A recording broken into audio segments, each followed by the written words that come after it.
नमस्कार विद्यार्थी मित्रांनो, आज आपण NMS या परीक्षेसाठी NMS म्हणजेच काय, आर्थिक दुर्बल घटक विद्यार्थ्यांसाठी शिष्यवृत्ती योजना याच्यातील परीक्षेसाठी दोन विषय आहेत. पहिला विषय आहे मॅट आणि दुसरा सॅट. आपण मॅट म्हणजेच मेंटल एबिलिटी टेस्ट म्हणजेच बौद्धिक क्षमता परीक्षण हा विषय पाहणार आहोत. त्याच्यातील पहिलं प्रकरण आहे क्रमाने येणारा अक्षरगट. त्याच्यामधला आपण पहिला प्रश्न पाहणार आहोत. प्रश्नचिन्हाच्या जागी येणाऱ्या अक्षरांच्या पर्याय क्रमांकाचे वर्तुळ रंगवा. तर आता आपल्याला ह्याच्यामध्ये पहिल्यांदा काय बघावं लागतं, अक्षरमाला. आणि त्या अक्षरमालेचे डावीकडून आणि उजवीकडून क्रमांक आपल्याला येणं आवश्यक असतं. म्हणून आपण काय केलं, पहिल्यांदा अक्षरमाला लिहून घेतलेली आहे A to Z पर्यंत. डावीकडून क्रमांक लिहून घेतलेले आहेत 26 म्हणजे A to Z पर्यंत, आणि उजवीकडून पण लिहून घेतले Z to A पर्यंतचे. तर आपण ह्याच्यावरचा पहिला प्रश्न पाहूया. काय B D G K P F question mark. आता या प्रश्नचिन्हाच्या जागी कोणता पर्याय येईल ते बघूया. पर्याय लिहून घेऊया आपण. पर्याय पहिला आहे Z, दुसरा पर्याय आहे A, तिसरा पर्याय आहे B, चौथा पर्याय आहे C.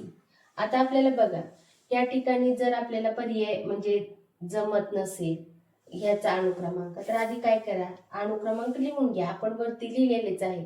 B चा किती आहे 2, D चा किती आहे 4, G चा किती आहे 7, K चा किती आहे 11, P चा किती आहे 16, F चा किती आहे 22. आता काय झालेलं आहे बघा, हे वाढत वाढत गेलेलं दिसतंय आपल्याला. म्हणजेच काय झालं, ह्याच्यामध्ये ऍड झालेलं आहे. 2 अधिक 2 किती 4, म्हणजे इथं किती न पुढे गेलेलं आहे अक्षर, 2 ने पुढे गेले. परत बघा 4 आणि 7 म्हणजे पुढचं अक्षर कितीने पुढे गेले, 3 ने पुढे गेले. 7 आणि 11 कितीने पुढे गेले, 4 ने गेले. 11 आणि 16 कितीने गेले, 5 ने गेले. 16 आणि 22 कितीने गेले, 6 ने गेले.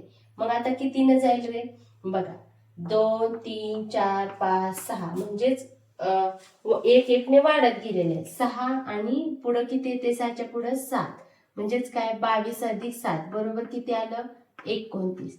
29 क्रमांक आहे का, आपल्याकडे 26 पर्यंतच अक्षरे आहेत.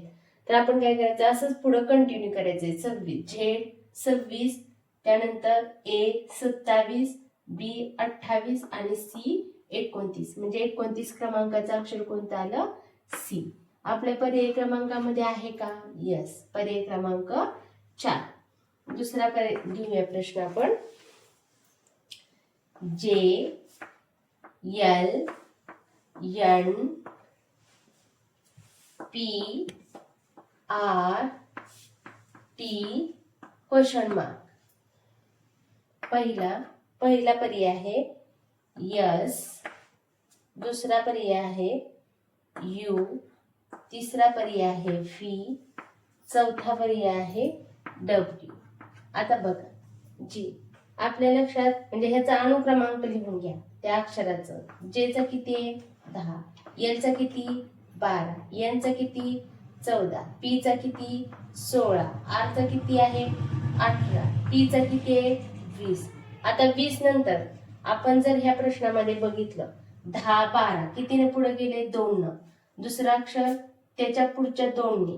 14 16 म्हणजे ह्यांच्यामध्ये 2 2 ऍड झालेला आहे. म्हणजे 20 अधिक 2 केलं तर किती येते 22. 22 क्रमांकाचा अक्षर कोणता आहे, fee.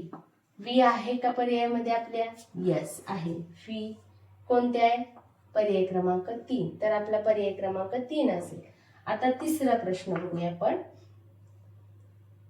A D I P question mark. आता बघा हा कशावर आहे, ह्याचं उत्तर तुम्ही काय करायचंय, मला कमेंट बॉक्स मध्ये द्यायचंय. व्हिडिओ पॉज करून पर्याय आपण लिहून घेऊया. दुसरा पर्याय आहे डब्ल्यू, तिसरा पर्याय आहे आणि चौथा पर्याय आहे वाय. ह्याचं तुम्ही काय करायचंय, व्हिडिओ पॉज करायचा आहे आणि मला याचं उत्तर कमेंट बॉक्स मध्ये द्यायचं आहे. हिंट. तर तुम्हाला हिंट देते बघा ह्याची. ADIP काय दिसते, ह्याचं काय करा तुम्ही, पहिल्यांदा अनुक्रमांक लिहून घ्या म्हणजे तुमच्या लक्षात येईल की ह्याचं उत्तर काय असेल आणि ते उत्तर देण्याचा नक्की प्रयत्न करा. हिंट. हिंट ह्या सगळ्या सर्व कसल्या संख्येत बघा बरं, म्हणजे अक्षर ADIP काय वाटतंय तुम्हाला, ह्या वर्ग संख्यांचे अक्षर असल्यासारखं वाटतंय असं काहीतरी बघा तुम्ही आणि मला नक्की उत्तर द्या. या व्हिडिओला लाईक, शेअर, सबस्क्राईब करायला विसरू नका. हा व्हिडिओ शेवटपर्यंत पाहिला त्याबद्दल मनापासून धन्यवाद. भेटूयात नेक्स्ट व्हिडिओमध्ये. धन्यवाद.